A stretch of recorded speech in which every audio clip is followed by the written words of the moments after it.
Did you see the fight in the Bears-Saints game? Hilarious. The Very funniest funny. fight I've ever seen. Why would you do that? I don't understand what happened there. And Do then, I like, still it's like sound a robot-y? punch. No, wait, talk again. I'm talking again.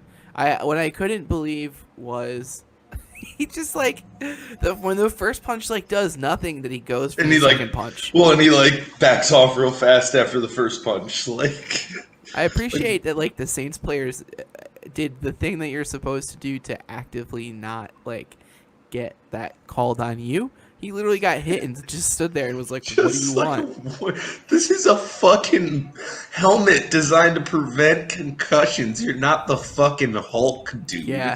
Especially punching like this. Like, And he like pulled his mouth guard out. Is that what that was? And then like was like, yeah, look at me. Congratulations on getting cut, Denzel Mims. I don't think that punch would have hurt without a helmet on. Like, I'm watching it over and over again right now. I don't think that punch would hurt. It's the worst punch I've ever seen. Welcome in, everybody, to Fan2Fan Detroit. I am your host, Andrew Norris. This is the ASM. Now, the thing about ASMR is you have to start with like a sound effect. You have to start with like a... Ba-doing! Yeah, there you go. You got to bring it in with a slide whistle. Welcome in, everybody, to Fan2Fan Detroit. I'm your host, Andrew Norris. This is Double P, producer Parker. We are here after, for me at least, what was just a miserable weekend of sports, as seems to be the case every fall and early winter with when football is going on for me. But first, Parker, what's up, man? How was your weekend? How was your Halloween? My Halloween was super, super, super boring. I had like candy out. I was ready for like some kids to come through my neighborhood, and like I had like my mask ready to go, and I had a whole thing planned out, and I ended up only using it twice. So if any of you kids out there need candy, come on by my house. Well, let's just jump right into it. Let's talk about our favorite team, the Detroit Lions, the Leos. It had been a few weeks since they made me miserable. And it took all of, 35 minutes today before I realized, I was going to be miserable all Sunday. They were going to force me to take a nap at some point today to try to get the stink off. Just forget about it. And they just got crushed by the Colts. It was a 41-21 game. There was like 3 different points in this game where the Lions did what the Lions do, which is they make you sit there and you go, okay, but if this, and this happened, we'd be right back in the game. Just these 4 things, just 2 turnovers, 2 touchdowns. That's all we need. And of course, this defense, I don't know when the last time they forced a turnover was. I feel like it's been since week 2 or 3, but I haven't looked it up. And they just got murdered in the trenches. It was what we saw to start the season with this Lions team. It was the exact same team. And we're all dumbasses because we watched them beat 2 teams with a combined, 2-10 record. And we were like, I don't know. I don't want to get hope. But you want to know what I don't want hope means? I have hope, and I don't want to admit it. What stood out to you the most today? To me, this is the first time that I've watched the Lions play this year and felt like the offensive line was getting just beaten. I just felt like the Colts defense was really, really, really, really good. That was my biggest takeaway. I actually, except for like maybe 5 minutes in the third quarter, 6 minutes in the third quarter, I thought that the Lions were pretty evenly contested with the Colts throughout the game as a whole, except for 6 minutes where there were like 4 plays. There was like a little like thing where it was like interception for a touchdown, followed by another interception, followed by like a punt, followed by a block punt or whatever. Like just 4 or 5 offensive plays in a row where we like got 14 points scored on us, and that was it.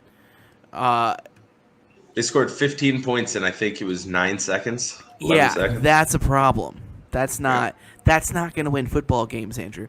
But outside of that, I genuinely thought that they were at least like playing even with this Colts team, and that defense is just really, really good. And I hate Phillip Rivers. Watching Phillip Rivers throw a ball is like watching a toddler learn how to throw a ball, and it doesn't make sense that you His can't stop release that point guy. is like here. He It's has to like use. He's so old. He has to use his entire body to throw the ball. it's It's in the weird. air for 7 seconds, and somehow when the Colts receivers catch it, there's 6 yards of space in between them and our defensive players. Yeah. It just, I don't. I know the Colts offensive line is good. I know they have Quentin Nelson, who might be the best offensive lineman in football. Um, but your secondary has to do something. You had Coleman back. Okuda had a good game today, but so I don't know if it's scheme. I don't know if it's personnel. I don't know if it's both. But I'm so sick of seeing week in and week out that every time a guy catches the ball, there's 7 yards. But even then, I don't think that's the biggest problem with what we saw today. As you mentioned, we got absolutely destroyed in the trenches, both offensively and defensively, just destroyed. Our two leading rushers today, number 2 on the list, Matthew Stafford, 1 carry for 10 yards. Number 1 on the list, Jamal Agnew, 1 carry for 11 yards. Our leading rusher had 11 yards, Swift negative yardage. And it was a corner. Peterson, useless. Yeah, Adrian Peterson, useless. Kerryon Johnson did what he could today. It was good to see him at least getting some snaps. But they still aren't backing down from Adrian Peterson's the lead back, no matter how counterproductive it has been for this team, and especially against a D-line like this. You have to get creative. You can't run the ball up the middle on first down every time like they did the entire first half. You just can't do it. Not against a defensive front four like this Colts team has. And they did come out in the second half and do that significantly less. Now, towards the end, of course, it was mostly out of necessity. But they came out in the third quarter, and for the first half of it, were really playing well. Once again, we see a drive. The first drive in the third quarter on offense is like really good. Looks really great. Can't stop them. You never know where the ball's going to go. But then after that, it just seemed like everything stopped. I don't know. That Stafford pick 6. I just don't think he knew that guy was there. I think he must have been behind a couple of linemen, and there's no way he makes that bad of a read. There's no way. Yeah, something happened on that play with Matt Stafford. I didn't think that Matt Stafford was great. I think he didn't really get the chance to be great. I think that the offensive line as a whole has been very good, but did not look good today. I agree. Just felt like the pocket was collapsing the whole game. Matt Stafford on the run a lot. Kenny Golladay going down at the end of the second. Was that when he tweaked his head? Whatever he did? Yeah. I mean, going into halftime, nobody knew he was hurt, and then it comes out of halftime, and he's out for the rest of the game. So it was a little strange. That sucks, and it's tough. I actually don't think that losing Kenny Golladay is the biggest hit to the offense, because Marvin Jones is good and Marvin Hall does Marvin Hall things and always makes himself wild. useful. He's a lot of fun. Everybody should always be looking in the third quarter about halfway through for the Marvin Hall play, which is where for some reason Marvin Hall catches a 40-yard ball downfield. And he needs more snaps. He needs to be on the field more. When we're healthy, he sees the field 3 times a game, and he'll end up with 3 catches for 60 yards. Yeah. They put him in the game today, and he was targeted 4 or 5 times. He had 3 catches for over 100 yards, including a 75-yard bomb from Stafford. Sweet throw. Now, the problem I'm having is I have no idea where this team should go. So here's what I think was going to happen if they won the game today. If they won the game today, I think they were going to trade for Stephon Gilmore. So I kind of look at it as lucky, because if we would have traded for Stephon Gilmore and still sucked, we would have gave up a lot of draft capital to be able to get that guy. What makes you think that that was going to happen? I just think that's where the team was at. When they get Everson Griffin, I think they're looking to make a push, but I think they looked at it and said, okay, we can't mortgage the future unless we know we're good. And I think if you win 4 out of 5, including against a 4-2 team, then you know you're good. There's no report or anything to back that up. It's just a gut feeling that I have. So now I think you kind of get lucky from there, because you're not a good football team. You can't compete with good football teams. That you don't have to give up that draft capital to be disappointed at the end of the year when you lose your head coach and GM who made the trade. But I don't know where to go now. At the beginning of the year, it was easy, right? They looked bad enough where it was just like clean house, start over, trade everybody, whatever. Obviously, Matt Patricia and Bob Quinn, I think we all have to hope that this is going to be their last year. You never know with the Fords, but I think we all have to hope that. But when it comes to Stafford or Marvin Jones or even Trey Flowers, that's where it gets a little bit more tricky. Do you want to completely restart? Because with this offense, you don't have to completely restart. I would probably like a new offensive coordinator next year, which you'll get if Patricia's gone. But that also means another system for Stafford, and he's on number 5, and that's just tough. And, at a certain point, I think you just got to move on. But really the focus is going to be in rebuilding the defense with whoever comes in because this defense is so scheme specific. So where do you think the next step is? Obviously, we got to get through the season. We're going to go 6-10, 7-9 because that's the Lions. They're not going to be bad enough to get a top 5 pick, but they're not going to be good enough to make the playoffs. Is the next step just clean house completely, or is the next step just new head coach, new GM, tweak here, tweak there, see what you got next year? So I think in general off this week's game, I want to pump the brakes just a touch. I don't want the car to go flying off the cliff right now, and I'm not sure if we're quite there yet. I think that there is talent on defense. I think that you played a game against a really good team and you were competitive for 50 minutes, and in the NFL that doesn't matter, but it's closer than they've been against good teams. I agree with you that the defense is scheme dependent, but I think that there's a lot of high-end talent there, or at least some. I think that the secondary, if healthy, is really solid. I think that Trey Flowers is super good and I think played well. I think Danny Shelton has played really well, and I think Deshaun Hand has had moments where he's played well. So I think that there's some stuff there. I think that you got to hit on a top 10 defender in the draft. I think that for sure, but that's not really particularly deep cut. I agree with you. I don't really know what the problem is. I don't know if I think the secondary is any good even when healthy. Coleman hasn't been good since week 7 of last year. Coleman has been garbage since then, and you have a lot of money invested in that guy. Trufant can't stay on the field. Although Okudah is showing improvement, it's going to be at least the rest of the season before he's anywhere near where he needs to be. Duron Harmon's been good, but he hasn't been what he was on the Patriots. Tracy Walker has not been good.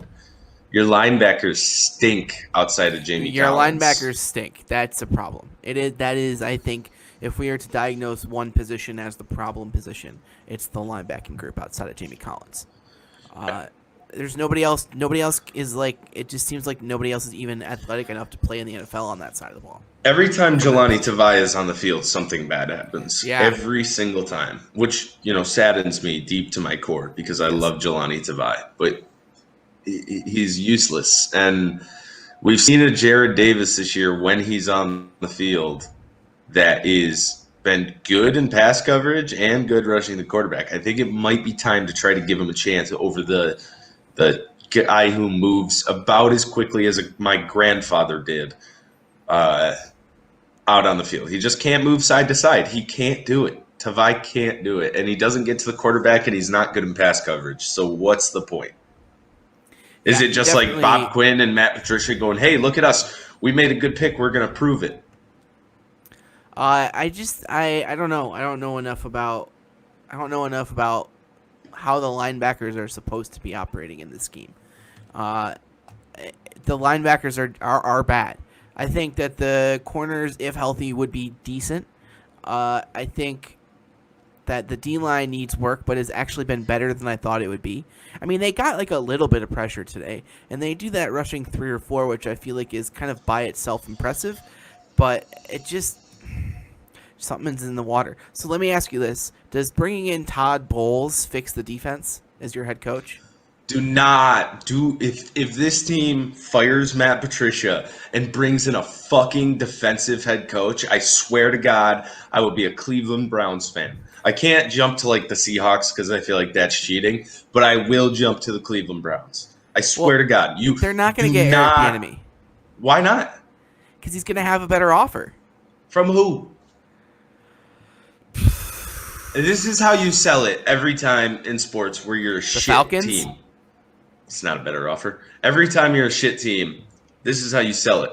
Hey, do you want to be the guy that breaks the curse? Because we think you're Sure. the guy that breaks the curse. And you get him. I'm not saying he's a lock, but it doesn't. The Bears. I would rather hire me than another defensive guy. So The you Bears want an might be offensive guy. Yes, it has to be. The modern NFL is offense. You want to know what saying is not true anymore? Defense wins championships. Defense wins you 2 out of 10 championships, and it's because you have an all-decade defense. You want to know what wins championships now? Patrick Mahomes. That wins you a championship. Probably Lamar Jackson at some point. Yeah, if the dude can. Although today was rough. We'll talk about that a little bit later. At some point, yes, we'll talk about that later. He was not great today. But you got to have a guy that can out-scheme the opponent on offense, where you're not run, pass, where your tight end isn't running the same 3 routes every time. Luckily, we have a good tight end who can get open, but he can't be running the same 3 routes every single time, where your receivers can create some separation. By the way, we have guys who can create separation, but our offensive system just isn't allowing them to do it. They can get open, they can make a catch, but there's always a guy right on them, unlike when you see the Lions where there's room to run everywhere.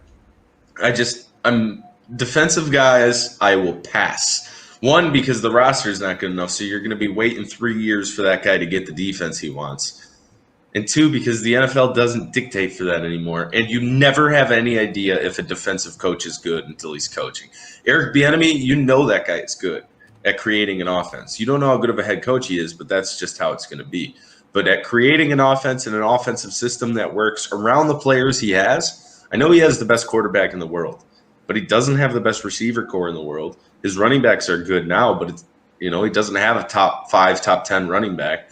It's a guy who can create a system, create a scheme week by week that's going to work against the team he's facing. So, what if you're getting it? Let me run a few names by you for head coaches. I've kind of been sitting on this for a while. I knew at some point we were going to do the who should replace Matt Patricia, and I think that now we're kind of finally there where we maybe should be taking a look around and deciding if what's out there is better. Robert Saleh. If Robert Saleh, defensive coordinator for the 49ers, comes in, that doesn't move the needle for you? Nope.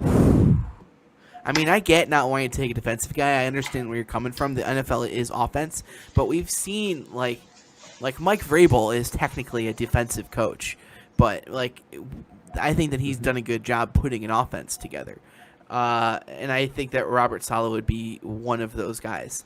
All gas, no brakes, as he likes to say. So it's a defense with Pro Bowl level talent at 8 positions. Yeah, the front's pretty gnarly.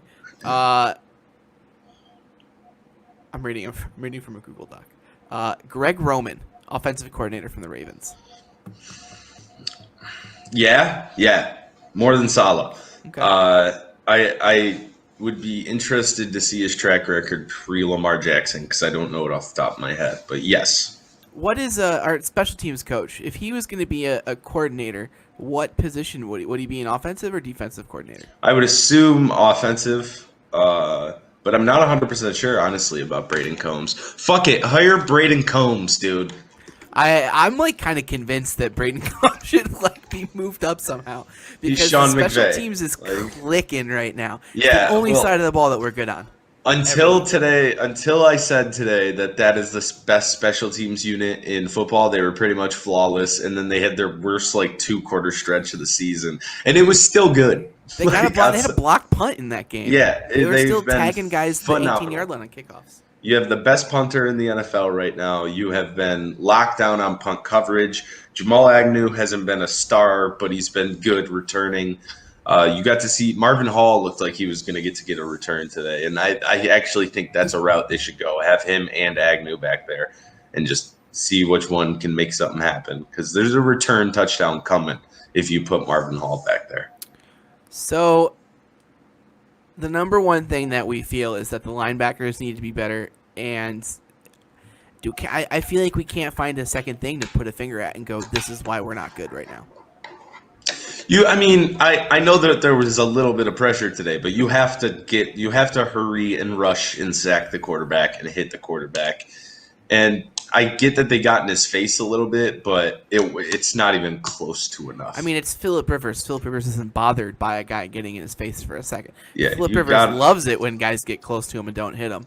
Yeah, speaking of that, the absolutely garbage unsportsmanlike conduct penalty that was called early in this game, which kind of flipped the game on its head a little bit, because they would have been done with that drive. They would have had to punt it away, and instead they got a touchdown and take the lead. The fact that NFL quarterbacks can punch a guy in the throat or like do this to his throat, whatever the hell he did, and then the dude looks at him and is like, "What the fuck is your problem?" And you get flagged. They tried to blame it on Danny Shelton pushing him down after the play because they didn't know what the fuck they were throwing the flag for. Because the flag came out 15 seconds after the flag. And then Phillip Rivers gets to keep talking after the flag is out, walk to the sideline because he's convinced that flag is on him. He walks straight over the sideline, drives over. And it's still a penalty on the Lions. That was, until they started Lionsing all over the place, that was the most infuriating part of the day. It just angered the hell out of me. I'm just, like, the quarterback preferential treatment that, by the way, Matthew Stafford does not and has never gotten. Well, he got that call last week against the Falcons. Yeah, he's gotten a call, but consistent preferential treatment has not existed for him. It just, oh man, that was a really bad. That's like up there with me with them going back to review that Kenny Golladay catch after they spiked the football last week, and even like going back even further, that's Trey Flowers getting two hands to the face penalties against the Packers last year. It's if there's 10 calls that are like obviously wrong calls, I would say 7 or 8 of them go against the Lions, and that's another thing that doesn't happen to the Buccaneers, the Patriots, the 49ers, the Seahawks. That doesn't happen to those teams. It doesn't happen to the Bears, dude. Like, I know the real reason why the Lions lost today. Do you care to know? Why? Yes, I do care to know. Because if they won, they would have only been a game out in the NFC North. And that's too scary. They're too scared of that. That's much too scary for this team. Wild card or bust, baby. The rest of the schedule is still so cake, man. I think that you shouldn't like give up the ghost on going 9-7, 8-8, and slide into that last playoff spot. I really think that. Maybe that's foolish, but it's gonna take more than that, which is crazy because there's years where that without the extra wild card, you can get in at 8-8, and right now the last wild card team in the NFC is 5-3. So you're 2 games back. It's the Rams. You're 2 games back. Yeah. Chicago officially slid out of that last spot, so you'd have to leapfrog the Rams, Chicago, and San Francisco. Well, maybe now is the time to go across the NFL. Did you see the Bears today? Because Mitch Trubisky almost came back into the game, I'm pretty sure. Regardless of who was playing quarterback there, and I actually didn't think Foles was that bad. He almost 75% completion. Yeah. But the Bears are finally being exposed as just this bad team. Although they competed, they took the Saints to OT, but they're not They're not a real playoff team. They're a pretender. They're not a contender. And if the Bears are a pretender, we're definitely pretenders at best. At best. Yeah, but we could be pretenders with a good quarterback, which is better than regular pretenders. That's a good point. That's a solid point. They almost tied. I mean, that OT went all the way down to like a minute and a half left. Pretty close. I was watching it pretty closely. I have Alvin Kamara. So the Lions are going to go 8-8, and Patricia should be fired, but we don't know if he will be. That's where we're at. I have a crazy idea. So crazy that it just might work? Yeah. Okay. Give me a % chance that you think Drew Brees retires after this year. 40. He retires. You throw the John Gruden contract at Sean Payton. 10 years, $100 million. Here you go. That would be fun. Yeah, of course. I mean, if he can get this offense and this Pay team Bill to do what they Belichick do, $200 million, cares. oh, dude, why not? Wouldn't that be all right? That's actually No. Listen. Bill Belichick's in New England. The team, it's going to be a rebuild. It's going to be a full rebuild. Okay, Tom Brady goes and wins the Super Bowl this year. All of a sudden, you know what the talk is going to be. It was Brady, not Belichick. Hey, Bill, how do you want to win this argument forever? Oh, well, I'm just going to, have the Lions win a Super Bowl. He wins the argument forever. Whoever wins the Lions a Super Bowl as the head coach will instantly leapfrog their way. A normal head coach would instantly leapfrog their way into the top 10 head coaches of all time.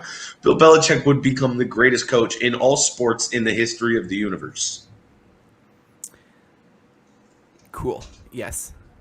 I'm just saying.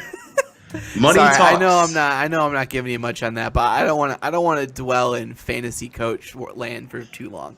I really like fantasy coach land. It's the only thing as a Lions fan that makes me happy. All right, so something that was fun today was the Broncos versus the Chargers. Yeah. Drew Lock, who I saw somebody call him the Tyler Hero of the NFL today. Because of his sweet moves? Yeah, sure. We're gonna go with that. Wait, why? Did he buy a carton of backwoods at a gas station? I think I would call Baker Mayfield the Tyler Hero of the NFL, but it's just like, oh, is that like the swaggy white guy award? Yeah, okay. Just like everybody's favorite white boy, I guess. But Drew Lock wins as time expires, throw a touchdown with 0 seconds on the clock, 26 of 41, 250 yards, 3 touchdowns. And everybody was kind of, last week, everybody was like, I don't know, maybe the Drew Lock hype train was too far ahead of itself. But the guy was playing in a fucking blizzard. You get the guy in some normal weather, and he balls. He looked awesome again, just like he did last year in the second half of the season. It was young quarterback versus young quarterback. Justin Herbert, 3 more touchdowns, 2 picks, though. But, man, that dude can throw touchdowns. It's wild. That dude can just throw touchdowns. I think he's going to probably always throw a few picks. It just seems like he's best when he's just kind of uncorking it, Did they replace Phillip Rivers with Phillip Rivers? That would be lucky for them, I would say, to replace Phillip Rivers with Phillip Rivers. I think Herbert is 1 religion, 100 swears, and 8 children ahead and behind of Phillip Rivers. They need Austin Eckler back, even though Justin Jackson has been good. But this offense with Austin Eckler is different because those checkdowns become big plays. They become the focal point of your offense almost, and it saves Herbert the need to kind of try to fit into tight windows and chuck it down the field. But I'm buying in on this Broncos team. I think they could be really good for the rest of the year. They survived with horrible, horrible quarterbacks in there. Let me just see real quick. They're 3-4, They're a good team. They've got a few things figured out, I feel like. Their skill position guys are solid. They're young. I like the Broncos I would say this. I like the Broncos to win 10 games next year. That's where I'm at with the Broncos. Yeah. Give me 7-9, 8-8 this year, and then you're in the playoffs next year. They are only a game and a half out of a playoff spot. But to be fair, Drew Lock is going to be fun. That's what everybody said about the Broncos for the last 2 years, is that they're next year they're going to be 10-6, 11-5. Here it comes, and it just hasn't really happened yet. So something that they haven't had a quarterback. Yeah, that's true. That's true that they've had to draft like 5 quarterbacks to get to a good one. So I see a Minnesota Vikings run coming. I feel the same. Dalvin Cook today, 4 touchdowns, 226 total yards. They beat the Packers. And the only thing I can think about when I look at this game is Dalvin Cook going to break the rushing record against us next week?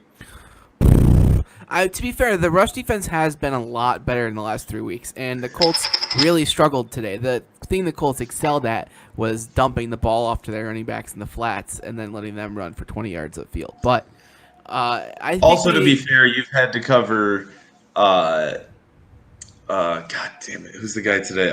Jamal Wilkins, Benny Hill, and Jerome Robinson. Jamal Wilkins was surprisingly dangerous looking towards the end of the game today. I was watching that game and I could not figure out what Jamal Wilkins is like good at. He doesn't look fast. He doesn't look that strong. He's like kind of big for a running back. I couldn't. He's good at running it up the middle, and then the offensive line on the left side parts the Red Sea, and he's got 7 yards right in front of him. Okay. He like beat us. He beat like a lineman to the corner on a touchdown, and I don't know. I couldn't. But he didn't look like he was moving that fast. I don't know, man. Maybe you're right. Maybe we are going to give up another game like this. So Dalvin Cook had the second highest single fantasy score by a player of all time. Who is the first?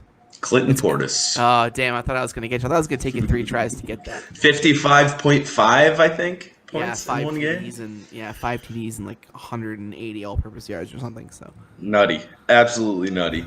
And for a while, it looked like he was going to break that. He had most of those points halfway through the third quarter. Shout out to Sam, who left him on the bench today. Intentionally? Yeah. Is he still going to beat you? Yeah. Wow. I got 6 guys out this week on buys and injuries, so. Yeah, well, cry me a river. I picked, and Henry Ruggs got a TD stolen from him. He got both beat down. Yeah, I had the over in that game, so not that it would have mattered because the Lions. You want to talk some Tua Tagovailoa? Yeah. What did you see from Tua today? I didn't see much. I saw that his real first name is 27 letters long. Yeah. It's the only name I've ever seen that I will not attempt to pronounce. Don't. You're not going to be able to do it. I'm going to try. The TikTok Say Tua's full name challenge. I don't think you can do it. I don't think you can do it at all. They had us. Yeah. Yep. Go ahead. Hold on. Let me try to get my brain to understand what all these letters are together. I don't think you're going to be able to do it, so I'm just going to sit back and enjoy. I'm not even going to fill. This is all I'm going to do to fill this dead air. Is just talk about how you know. Yeah. There's 4 letters in here that I don't want to say even as. Yeah, no, and it sounds sounds the wrong way too. All right, yeah. I'm bailing. I'm out. Yeah, I'm not doing it. Big bail. Because it sounds exactly as horrible as it looks like it's spelled. I learned they did a spelling bee with this 11-year-old kid on Fox today, and the dude heard it and he spelt the whole thing right first try. Didn't even ask country of origin. Hawaii. I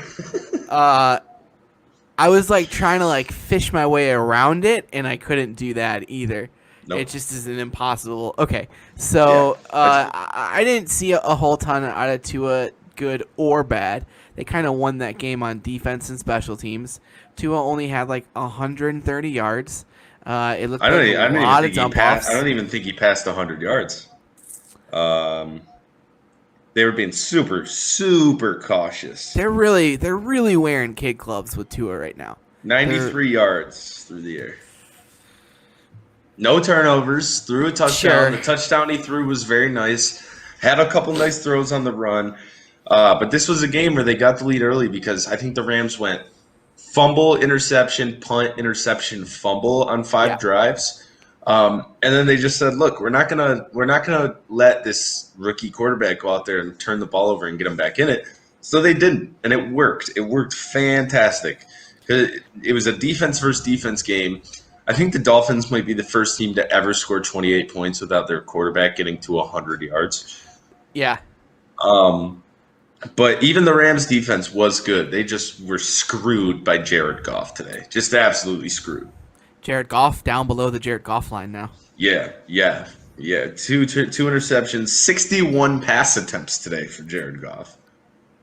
They have 3 running backs. I know they're all the same guy, but they've got 3 decent running backs in that back. Problem is they were down 28-10 at halftime, so they were in comeback mode. But man, I still liked what I saw from Tua. You said it right. They got some kid gloves or whatever, but it's the arm strength is there. He got strip sacked by Aaron Donald on the first passing play of his career, and he came right back on the next drive, and they scored a touchdown. So there's no fear. The confidence is legit. I'm as bought in before today, probably more than I was ever on Tua. I think the dude is going to be an absolute star. I did not see enough today from Tua to be in on him yet.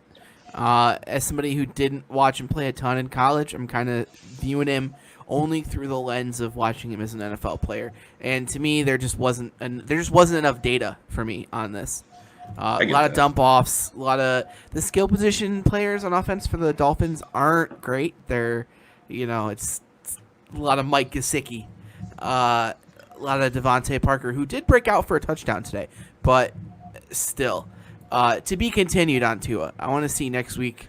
That's Aaron Donald in your first game is tough, man. That's just tough. They have a 4-game stretch coming up here that I really think we're going to be able to have a great read on Tua by the end of, and that's Chargers, Broncos, Jets, Bengals, all in a row. You got the Chargers and Bengals at home, Broncos, Jets on the road.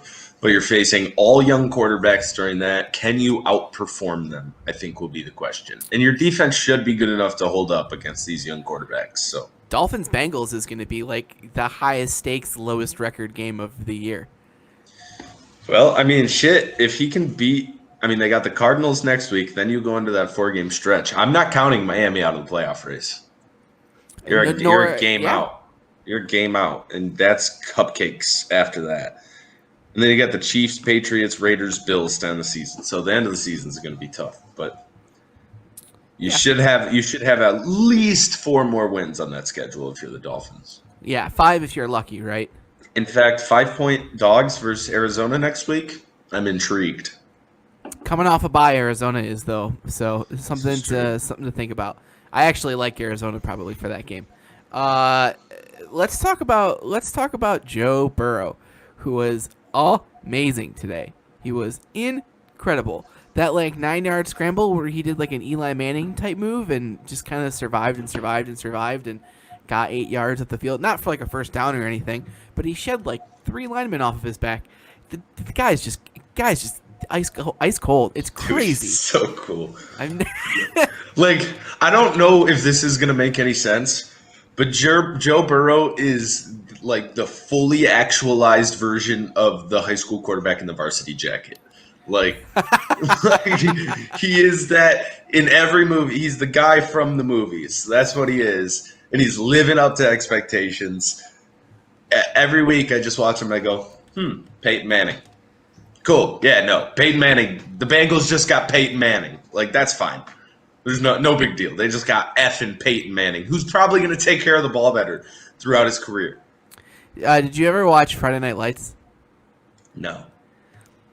Well, yes, but I don't remember it. He's if Jason Street had never gotten that terrible spinal cord injury in the pilot. There's somebody out there who's like, whoa, but everybody else is like, move on. So, all right, you want to move on? I got it. There is the Chiefs. There is the Steelers. There's the Ravens. Yeah. And then there's everybody else. Mm-hmm. And I think the Steelers, are a win away from leapfrogging the Chiefs as the best team in the NFL. They're up there. They've been really, really good.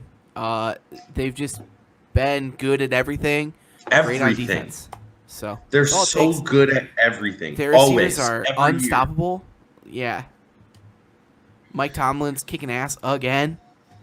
I think Mike Tomlin's the most underrated coach in the NFL right now because I've said this before.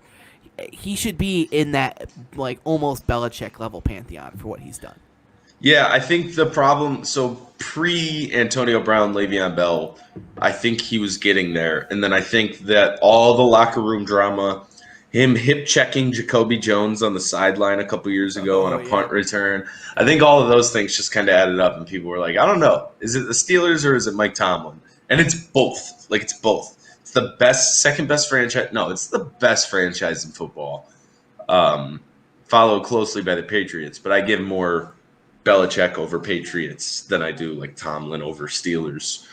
And they just get it done. Their drafts are great every year.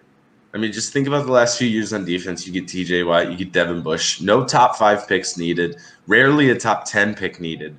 I don't know the last time they had a top 10 pick. Chase Claypool has been a future wide receiver 1. You find Chase Claypool. You find Juju Smith-Schuster. Maybe not James find Conner? Juju Smith. They found James Conner. You lose your running back, who's like the best running back in football, and James Conner just appears for a year. He becomes one of the best running backs in football, and then after that, he's just good the whole time. Good. He's not really great anymore ever, but he's good the whole time. Gets the job done. And it's just a team that makes me sad as a Lions fan. I just watch it, and it's like I got my hand on the glass, and I'm just there, and I'm like, why can't that be us? Why? It's raining outside. I'm just staring into the rain, thinking about if the Lions were like the Steelers. It's no fun. But all right, my biggest takeaway from this game has nothing to do with the Steelers at all. It has to do with the fact that J.K. Dobbins only has 25 carries on the season, and he's averaging 6.2 yards per carry. And he had like 10 today. 15 for 113.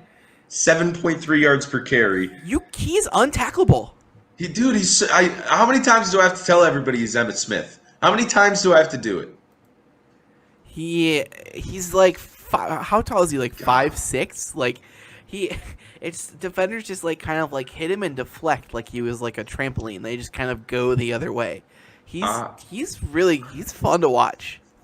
I've compared a rookie to Peyton Manning and a rookie to Emmitt Smith all within 10 minutes. Maybe I should have calmed down a little bit. But I've been comparing him to Emmitt Smith since like the pre-draft process. But that dude needs what he got today. 15 carries a game every week. Yeah, and they got a lot of mouths to feed and with the Ravens, but I don't think it matters at this point. It's just obvious that he's so good. Once again, like all the skill position players drafted in the early rounds of this NFL draft are all hitting. Jonathan Taylor is like a top 10 fantasy running back right now, and just looks really solid. Given the ball to today, though. Yeah. I just think he wasn't as effective as Hines and what's his name, who I just talked about. Wilkins. He wasn't as effective as Hines and Wilkins were today. Especially like Wilkins. I think that Wilkins was getting the ball because he was hot. I just think that was a coaching decision. Okay, I want to wrap up around the league, but I have one final question for you. I want your Super Bowl prediction. We are halfway through the season. Buccaneers, Chiefs.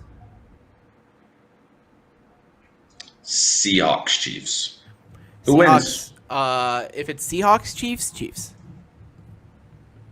The Chiefs will score. The Chiefs are going to score 50 points in the Seahawks. It's the season of Russ Wilson, MVP, Super Bowl MVP, Super Bowl. He's taking it all home this year. At the end of the year, everybody's going to go, "Fuck, that's a top 10 quarterback to ever play the game." Okay. Two Super Bowls, an MVP, a decade of competing. Yeah. Passing, rushing, IQ, it's all there. They have 3 Super Bowl appearances, right? Or is it 4? 2. They lost to the Broncos. Didn't they lose to the Patriots? No, they beat the Broncos and they lost to the Patriots. That was a weird moment. Yeah. They beat the crap out of the Broncos. They beat them like 50-14. I remember that being a really boring game. They beat the crap out. I turned it off in like the third quarter. I remember I was at a Super Bowl party for that game, and we had to leave because some guy it was a small party. Some guy at the party had been sleeping with a friend of mine, and his girlfriend was in the room, and that was like kind of a, I don't know. Would you know anything about that kind of situation, Andrew? That's nope. weird. Who does Let's do you have anything else from around the NFL you want to talk about? Anything else you liked or didn't like? Liked football, disliked Lions. Lions football. Yes. Okay. All right, now let's go to maybe, I don't know, since every week I do this podcast, I have to be sad apparently. Let's talk about what you see behind us, and let's talk about fucking Michigan State, which was as much of a lock this year as it has ever been. Yeah. Michigan opens as 26.5-point favorites. What does Jim Harbaugh do? Plays the same shit he's been doing since he got here. The offense has a 6'5", 220-pound quarterback who runs a 4.6 40, and they bring out an offense straight from the 1975 season. Like, Jim, you aren't the quarterback anymore. These guys can do more than you can do. You are now 1-5. 1-5 against Michigan State and Ohio State in the big house. I don't care if there's not 100,000 people screaming down. This Michigan State team sucks. They turned it over 7 times against Rutgers last week. But you want to know what sucks worse than the Michigan State team? You do, Jim. You do. You can't recruit anymore because people know you're full of shit. You're a weirdo. You can't run an offense. And guess what? Your defensive coordinator isn't getting the job done anymore. You let Rocky Lombardi tear you apart over the top. 17 completions, 323 yards, 3 touchdowns, and no picks. This secondary looked like a high school team, like a straight high school team. They just grab and hold you on every single play, and it continuously got called, and they had no ability to make adjustments. You throw the ball 51 times with Joe Milton, the guy with the strongest arm in all of college football and possibly the world, 51 attempts, and it only goes for 300 yards. But maybe we can fix that. You get the ball back down 10 with 5 minutes left. What do? An 18-play drive. Not once do you go over the top. Not once do you go for the big play. You nickel and dime your way down the field until there's 55 seconds left on the clock. And then you use a timeout on the 1-yard line. The only chance you had, you weren't recovering the onside kick. You used the timeout on the 1-yard line after you can't just quarterback power it with LeBron freaking James behind center. And that way, when they recover the onside kick, you still have no chance to get the ball back. No chance for trouble with the snap. It was a joke. It was Jim Harbaugh's entire tenure summed up into one game. It's time for him to go. I've been saying it for 2 years, but I've been not feeling great about myself saying that. Now I know. Goodbye. Get me Luke Fickell. Get me somebody who doesn't want to run offense like it's 40 years in the past. And get me somebody who can recruit good players instead of doing the Patricia bullshit where he's recruiting for his scheme. I agree with all of that. I have very much tried not. It's tough for me to think of them bringing in a coach that isn't Jim Harbaugh and him being a better coach of a team. But it is time. This is not Brady Hoke. It is time to go. It is time to pack up your salves and potions and move on to the next town, Jim Harbaugh, because we have figured it out. Everybody knows what this is. You're right. He's a big weirdo, and I think that doesn't endear him to fans. It doesn't endear Works if you're winning. to the media. Works great if you're winning. You could be Dabo Swinney if you're winning. If you're Dabo Swinney and you're losing, you're just another used car salesman who decided to coach football. And right now, Harbaugh is hedging closer and closer to used car salesman. And what year is this? 5, 6? What year are we even in? We're half a decade in. He's had time. He's got the guys. Joe Milton is great. Joe Milton is really good. And we aren't doing any of the things that you need to do for Joe Milton to succeed. I think that this isn't the last that we've heard of Ricky Lake. That's for sure. I think that dude's going to be a real pain in the ass for Michigan for 2 more years to come. Ricky White? What did I say? Lake? That was an amazing performance by him. Almost 200 yards, the second most yards ever by a receiver on Michigan State against Michigan, behind Plaxico fucking Burris, who went for 255 and I think 96 or 98. The friendly fire king himself. And I understand that Joe Milton isn't the most accurate guy in the world.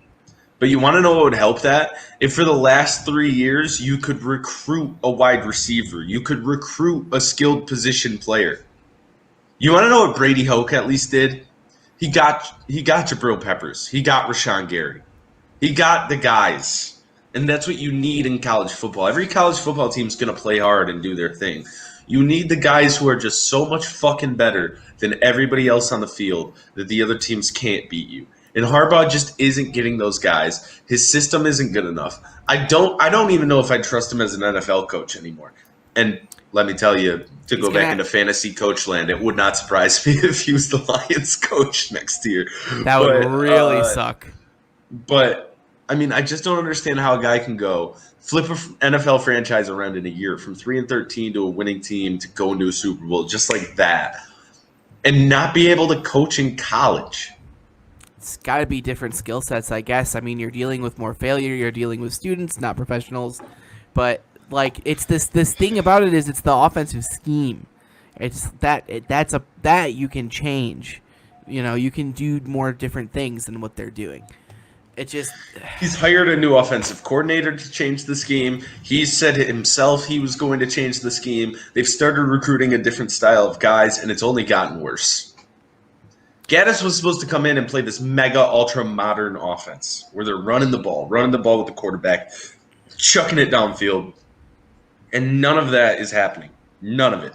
Sometimes it's just time, man. Sometimes it's just time. It just isn't working out. And Harbaugh's had some small successes at Michigan. Michigan is, in my opinion, still in that second tier of collegiate teams. They haven't dropped into the third one yet, and that's not nothing, I guess. But it's just time to go out and find a new guy. It's just time. It's been 5 years. They haven't won. We're 2 years away from being Nebraska. I do not think that because, first of all, fuck Nebraska. But also, we need like a decade of being really bad to become Nebraska. Nebraska's been bad for a while. Like bad. We've been bad for 13 years. I disagree that we've been bad. I think that we haven't been great. I think we've been good.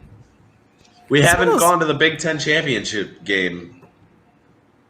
That's like 15 years. That isn't because we haven't been the second best team in the Big Ten on certain years. But that's what makes you Nebraska is you can be second all you want.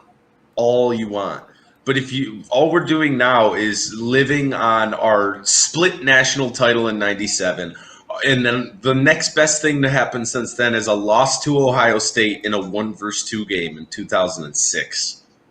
It's pointless. And now you're not getting recruits. You're not getting the top guys. That's a problem.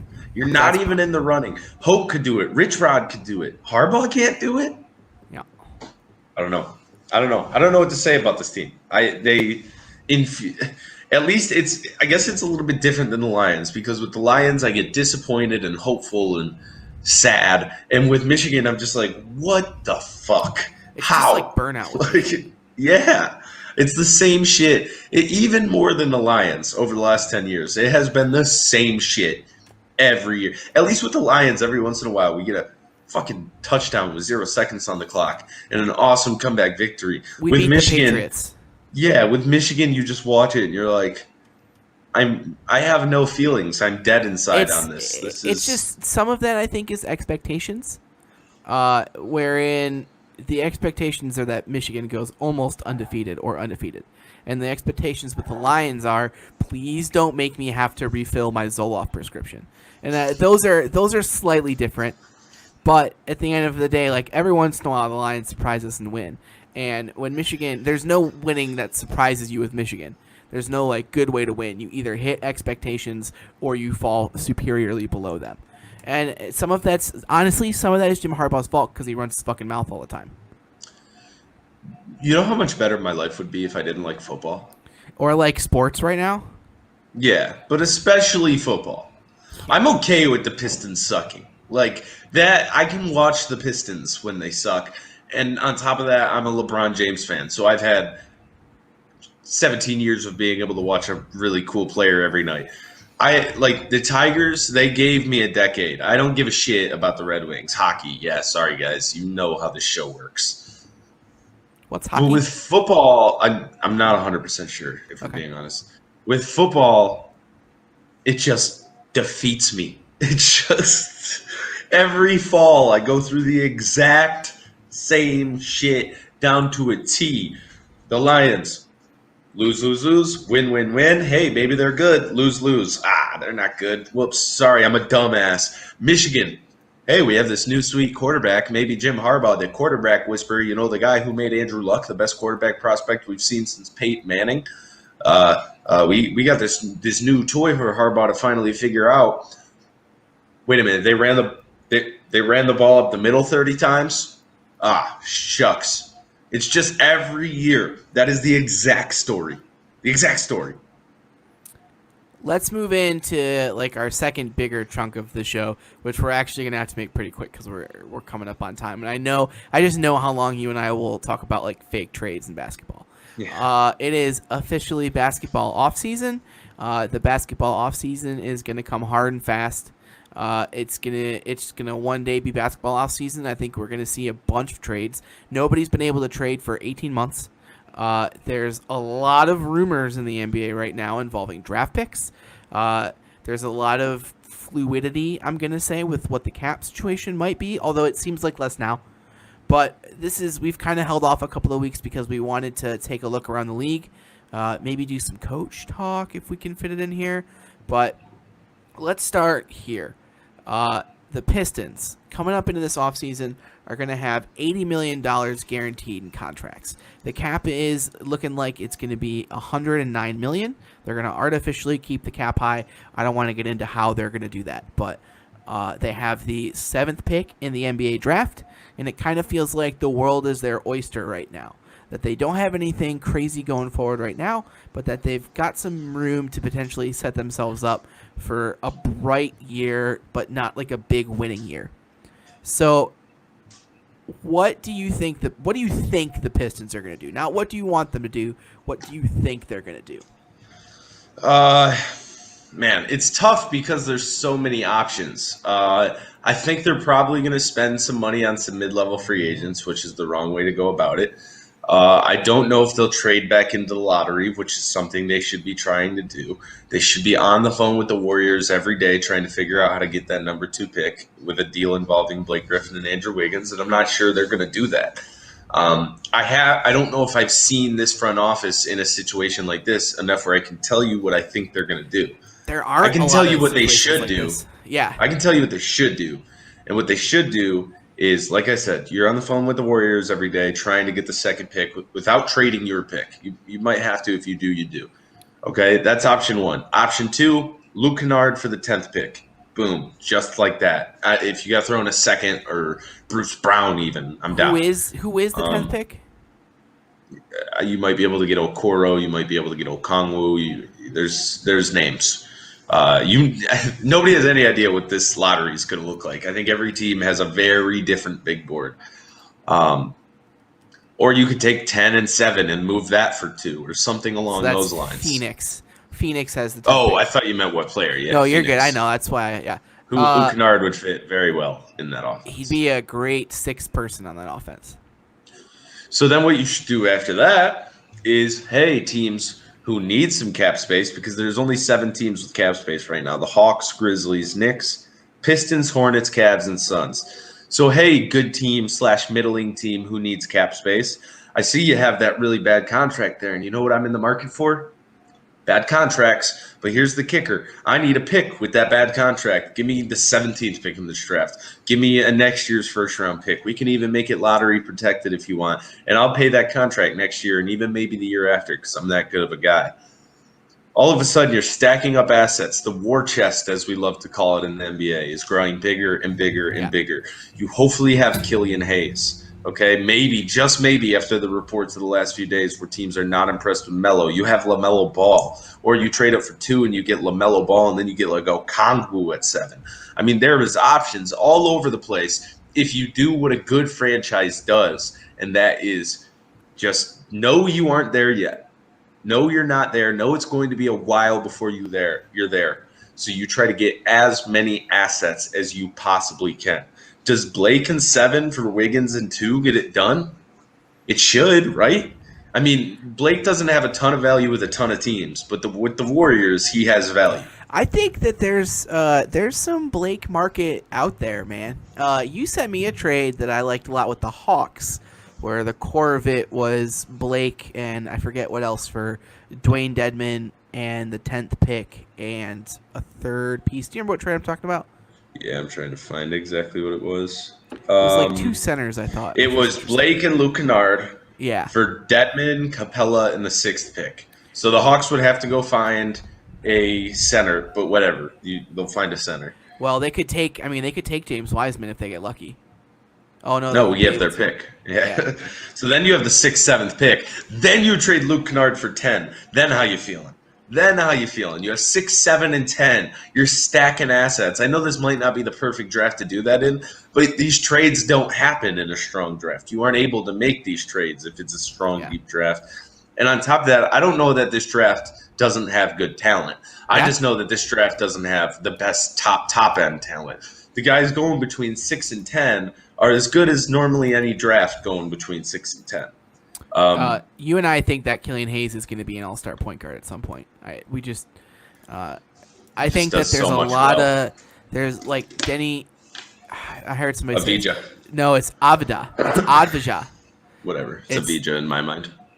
Denny Avdija has gotten some good reviews and some stuff, and there's a lot of like 18, 19 like kind of weird guys who had weird years. Wiseman and RJ Hampton and LaMelo is another one who was playing in Austria or Luxembourg, Australia, whatever the fuck.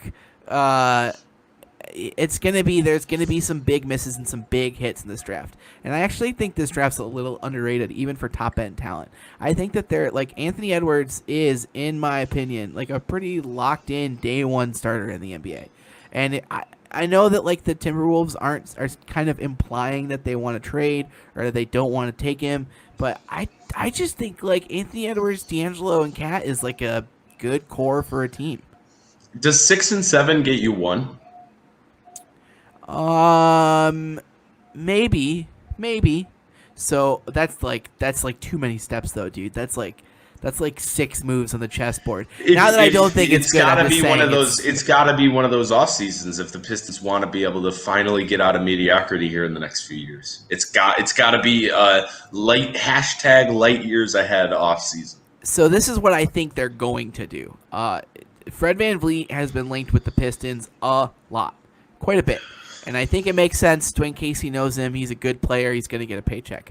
If you can get Fred VanVleet for 4 years, $72 million, that's what he's worth, man. And I think that that's a pretty good player. And then I think you take your 7th pick and you hope that you're going to get Killian Hayes or maybe you get LaMelo.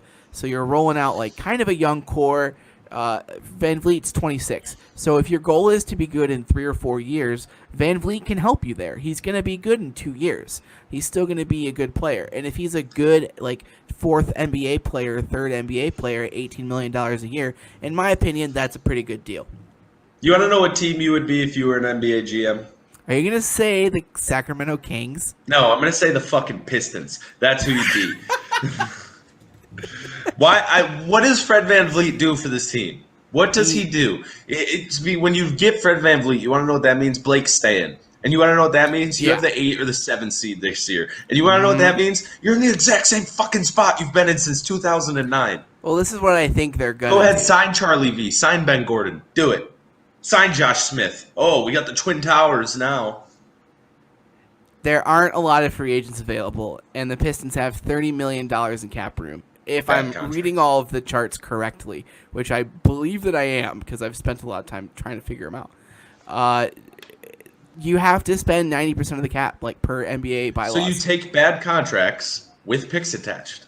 Why not take Fred VanVleet, who's going to be a good player for 4 years? What is a $17 million play? You don't tank when you do that. The tank is gone. I think Fred VanVleet and then dealing Blake Griffin is a tank. But that's not how it works. That's not how they're going to play it. If they sign Fred VanVleet, it's because they want to make the playoffs this year. I think if you sign Fred VanVleet and you do the Golden State Warriors trade, which as far as I can tell, also, we were the first people to suggest that trade. I know that other people have gotten to it now, but from my dates and my notes and scribblings, we were the first people to figure that trade out. Then you're rolling out VanVleet, Wiggins, Sekou, Luke Kennard, 5, whoever your 5 is, Thon Maker. I want Killian on the floor day one. That's what I want. I don't know if I think he's going to be ready day one. I think he's going to need a few months. The way Sekou did. But what about his game? Seku's game said that. What about Killian's game says that? He might be the best passer in the draft. It's probably Melo, but it might be him. A ton of 19-year-olds are. Like, yes, I'm not saying the dude needs to be a star right away. I'm not saying he needs to be a star, but he needs to be playing 20 minutes a game right away. I think that there's enough data on young point guards where we just know that they take a year or two. They just take a year. It's a different position. It's like playing quarterback. The game speed changes, and you need to be able to like internalize the variables or whatever. And I think that taking Killian Hayes is a tank move. It's a good tank move, but taking Killian Hayes is a move that says we're not competitive this year, which is why I hope we get him, by the way. If Killian Hayes is on the Sekou route, then this is like the worst draft ever because he might be the most polished. He might be the most polished player in the draft. Besides for one large issue, but that's an issue that I think he'll have semi under control with one training camp in the NBA. I think that it'll be a different trajectory than Sekou, who spent half the year in the G League. But I'm saying I don't think he's a starting point guard day one. I think he's your ninth guy. I think he's a starting point guard for the Detroit Pistons day one. If he's not starting over Brandon Knight day one, what's the point in taking him? Well, that's different. Yeah, Brandon Knight sucks. Did you know we're paying him like $18 million this year or something? Yeah, that is how you rebuild right there. Chef's kiss to that. I don't think it's quite that much, but it can't be that much, right? Hold on, I have it pulled up right here. Oh no, I don't. Oh no, yeah, I do. We are gonna pay him $14 million. We're gonna pay Tony Snell $12 million when he opts in. Well, that's fine. I'm fine with that. Knight's a free agent, though. Plus, like, we're dealing D-Rose, right?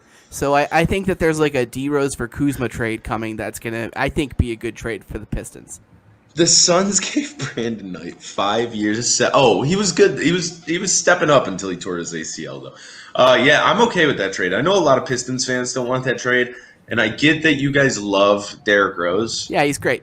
Sure. But I love Derrick Rose. But stop it. Stop making decisions because you like a guy. Stop that. Make decisions for what's best, what gets your team closer to a championship in the shortest amount of time possible. You want to know, does that young assets, not 32-year-old Derrick Rose. Well, under that logic, we should keep Luke Kennard. Why? So you can pay him $18 million next year? Right. Okay, that's what I'm saying. Well, he's got 2 years left on his contract. He's got 5.2 and then 7.2 qualifying offer. And then you're gonna whoever has him is gonna have to overpay him. Yeah, probably. So I think. And that qualifying offer is just a qualifying offer, so he'll be a restricted free agent, and somebody will offer him 18, and you'll either have to match or let him go for nothing. Yeah, I'd probably let him go on 18, but that's because you're gonna spend that money on Fred VanVleet. God, man. I'm just telling you now. Like the Knicks are gonna overpay. The Knicks are gonna pay more than we are. I think the Knicks are gonna overpay for Chris Paul. I think Chris Paul would retire. I know he said that about the Thunder, but maybe. I think that there's a pitch in New York right now where it's Leon Rose and Worldwide West is his team, and James Dolan is stuck. They disconnected his computer. It's just a screensaver, and he thinks he's doing stuff on it. But I think we're gonna see. I think that this is gonna be a weird offseason.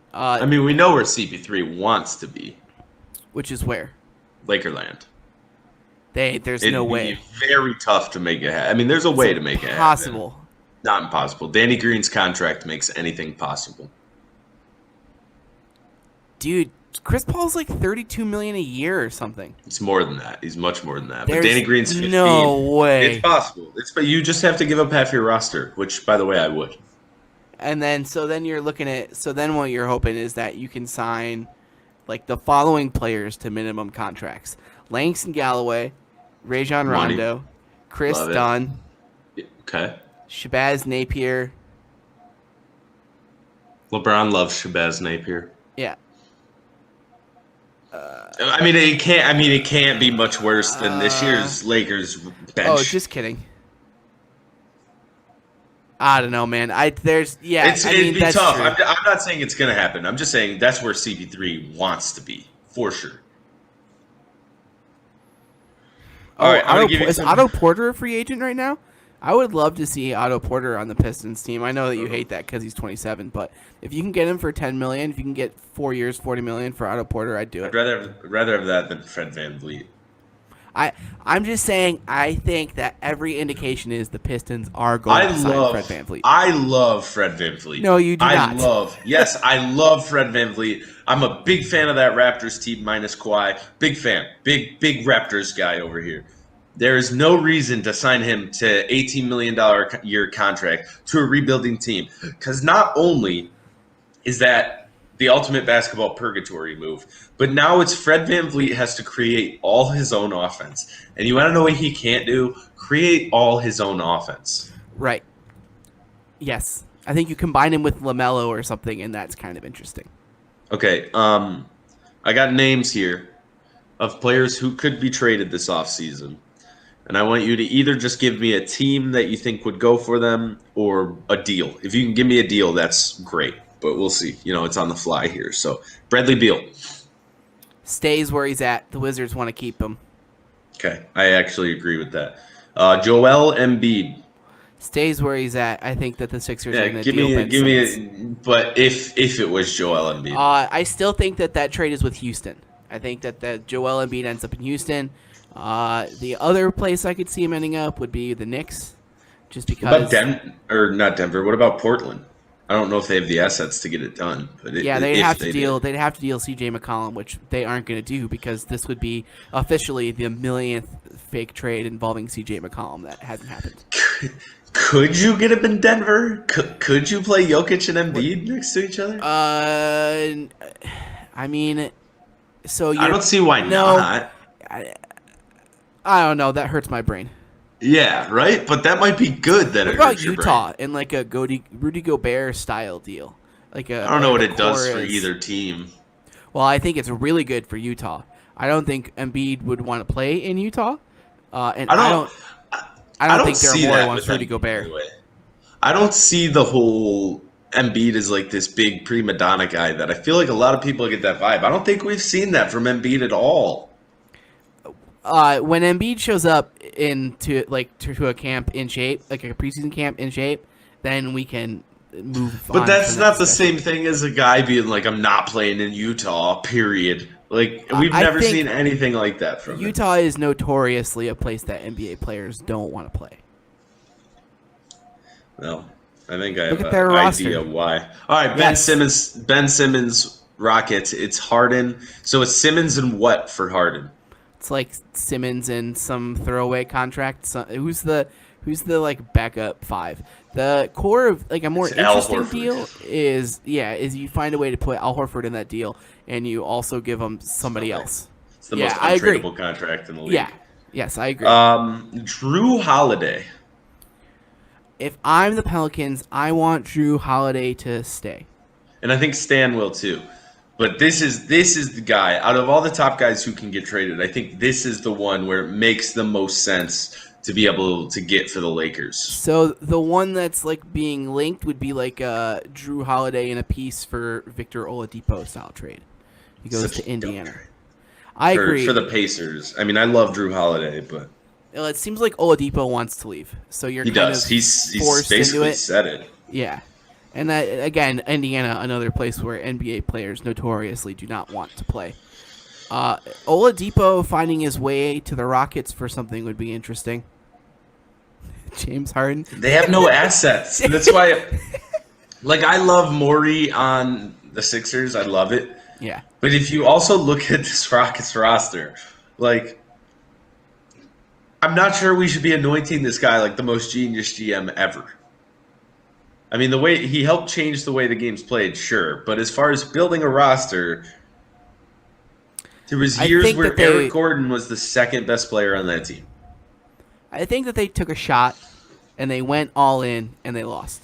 And I don't think Westbrook was his idea, so I don't. Well, we know almost for sure because everybody in the media seems to know, either through first or secondhand knowledge, that Daryl Morey did not want to do that Russell Westbrook trade. Nor should he have. Give me a deal. Yeah, they might have won the title this year if they have CP3. Give me a deal for the number one pick. The Celtics take their 3 picks and they package Gordon Hayward with it, or 2 picks and Gordon Hayward. I'm going to say no to both of those. Give me a deal for the number 2 pick. Who has the number 2 pick? Sorry. The Warriors. I think that the best trade for the number 2 pick is Blake and 7 for Wiggins and 2. To me, there's no reason for anybody not to want to do that trade. It's almost a perfect trade. And if there is nothing else of like real superstar value on the table, I really wonder if you could talk them into Blake for Wiggins and 2. No 7. What does that pick have of value for this Golden State team? It's not going to win you a title. Like, yeah, I think Golden State has the opportunity to compete for a title this year, and if not, be like Vegas odds favorites. If you add Blake Griffin to that team, they're the number 1 team out the gate, in my opinion. Yeah, I agree 100%. I don't know. Is there a way? So who else would want the number 2 pick? Then is the question. Who would have stuff to deal? So the Nuggets, if they want to take like a hard left turn, which I don't think they do. So what about? No Boston. I mean, I don't know if there's a really competitive team because that's the thing. The teams that are competitive, that are hoping to win or win now or close to now, I don't think are going to be willing to give up the assets for the number 2 pick in this draft. Maybe Philly. That would be interesting. So that would mean that they really want like. I don't even know what that would be. What that would look maybe like. The Pacers. Yeah, so Oladipo, and whatever holiday they have. I can't remember which holiday they have. Justin, I think. Like him and yeah. Honestly, Oladipo for 2 straight up. Who says no to that? The salary cap, but Oladipo for Wiggins and 2 straight up. I don't think anybody says no to.